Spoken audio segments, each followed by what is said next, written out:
Hi students and their parents. నా పేరు Yandamuri Veerendranath. I'm a chartered accountant by profession. సాధారణంగా CA చదవాలంటే అద్భుతమైన తెలివితేటలు, గొప్ప జ్ఞాపక శక్తి ఉండాలంటారు. కానీ నేను 5వ క్లాస్ ఒకసారి ఫెయిల్ అయ్యాను, 6వ క్లాస్ ఒకసారి ఫెయిల్ అయ్యాను. దీనికి కారణం మా గ్రాండ్ ఫాదర్. గారాబం వేరు, ప్రేమ వేరు. గారాబం అంటే అనారోగ్యమైంది ఇవ్వటం, ప్రేమ అంటే ఆరోగ్యకరమైనది ఇవ్వటం. మా గ్రాండ్ ఫాదర్ నాకు సరిగ్గా చదువు చెప్పలేదు, చదువు చెప్పే పరిస్థితులు కల్పించలేదు. నేను 6వ క్లాస్ ఫెయిల్ అయిన తర్వాత, ఆయన చనిపోయిన తర్వాత నేను మా ఫాదర్ దగ్గరికి వెళ్ళాను. We are from a very poor family, చాలా పూర్ ఫ్యామిలీ. ఒక చిన్న ఉదాహరణ చెప్తాను.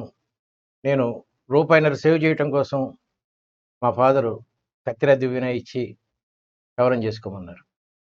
నేను తలకు కొబ్బరి నూనె రాసుకొని దాదాపు 60 సంవత్సరాలు అయి ఉంటుంది. అంటే ఇదేది గ్లోరిఫైయింగ్ ది పాస్ట్ కాదు నా ఉద్దేశం. నా ఉద్దేశం ఏంటంటే, ఎంత బీద పరిస్థితిలో ఉన్నా ఒక విద్యార్థి చదువుకోవాలి అనుకుంటే బాగా చదువుకోవచ్చు అని చెప్పడం నా ఉద్దేశం. నేను మా ఫాదర్ దగ్గరికి వచ్చిన తర్వాత ఎక్కడ వెనక్కి తిరిగి చూసుకోలేదు. అన్ని క్లాసెస్ క్లాస్ ఫస్ట్, ఇంటర్మీడియట్‌లో కూడా కాలేజ్ ఫస్ట్. కానీ మాకు డబ్బు లేని పరిస్థితుల వల్ల నేను బీకామ్ చదవాల్సొచ్చింది. మా ఫాదర్ చెప్పాడు, "నీకు నిజంగా తెలివితేటలు, జీవితంలో పైకి రావాలనే ఆశ ఉంటే నువ్వు కామర్స్ చదవరా, బాగుంటుంది. Commerce is going to be the world wide product in future." నేను నా గురించి చెప్తాను. బీకామ్‌లో కాలేజ్ ఫస్ట్ వచ్చిన తర్వాత ఎంకామ్ చదవాలనేది నా ఆశ, లెక్చరర్ అవ్వాలని. కానీ మా ఫాదర్ దురదృష్టంతో ఏం చెప్పాడంటే, రాబోయే ఫ్యూచర్‌లో సీఏలకి చాలా బాగుంటుందిరా, చార్టర్డ్ అకౌంటెన్సీ చదువు. మనం ఇప్పుడున్న పరిస్థితిలో నిన్ను ఎంకామ్ చదివించాలంటే వైజాగ్ పంపించాలి. మన దగ్గర అంత డబ్బు లేదు అన్నాడు. అప్పుడు నేను సీఏ చేశాను. CA is a 4 years course. కానీ నాకు 3 ఇయర్స్‌లో అయిపోయింది.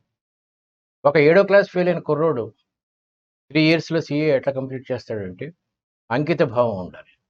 చదువు మీదే దృష్టి ఉండాలి. ఇది ఫస్ట్ పాయింట్. మీ పిల్లల్ని ఎంఈసీ చదివించండి. ఎప్పుడైనా సరే స్ట్రెయిట్ రోడ్ మీద వెళ్ళే చోట ట్రాఫిక్ ఎక్కువ ఉంటుంది. పక్క నుంచి వెళ్తే చాలా అద్భుతంగా ఉంటుంది నేచర్. అది నా principal. My son is a state ranker in 10th class and state ranker in intermediate. నేను టీచర్స్ అని 2 రకాలుగా ఉంటారు. చెప్పింది చేసేవాడు ఒకడు, ఊరికే నీతులు చెప్పేవాడు ఒకడు. మా అబ్బాయిని కూడా నేను 10th క్లాస్ అయిపోయిన తర్వాత ఎంఈసీ చేయించాను, ఎకనామిక్స్ అండ్ కామర్స్. అది అయిన తర్వాత వాడు డే టైంలో ఉద్యోగం చేసుకుంటూ ఈవినింగ్ కాలేజీలో బీకామ్ ఆనర్స్ పాస్ అయ్యాడు. State first, university third in BCom. అది అయిన తర్వాత ఉద్యోగం చేసుకుంటూ వరల్డ్ బ్యాంక్‌లో 2 సంవత్సరాలు ఒక 20 లక్షలు పోగు వేసుకొని ఎంబీఏ చేశాడు. ఇప్పుడు వాడి జీతం 45 సంవత్సరాలు ఎంతో ఉంటుంది. వాడి జీతం సంవత్సరానికి 8,00,00,000 రూపాయలు. నేను కొత్తగా పెళ్ళైనప్పుడు నేను, నా వైఫ్ చిన్న గదిలో పడుకుంటే బయట వరండాలో మా మదరు, ఫాదరు, నా బ్రదర్సు కిచెన్ పక్కన, వంటింటి పక్కన పడుకునేవాళ్ళు. ఛీ! ఇదా జీవితం అనిపించేది. ఇప్పుడు మొన్న సింగపూర్ వెళ్ళినప్పుడు మా అబ్బాయిని చూస్తే వాడి బెడ్‌రూమ్‌లో స్విమ్మింగ్ పూల్ ఉంది. మీ పిల్లలు కొంచెం బాగా చదువుకుంటే సింగిల్ బెడ్‌రూమ్ నుంచి స్విమ్మింగ్ పూల్ బెడ్‌రూమ్‌కెళ్ళొచ్చు. నేనే ఉదాహరణ. నేనేం పెద్ద తెలివైనోడిని కాదు.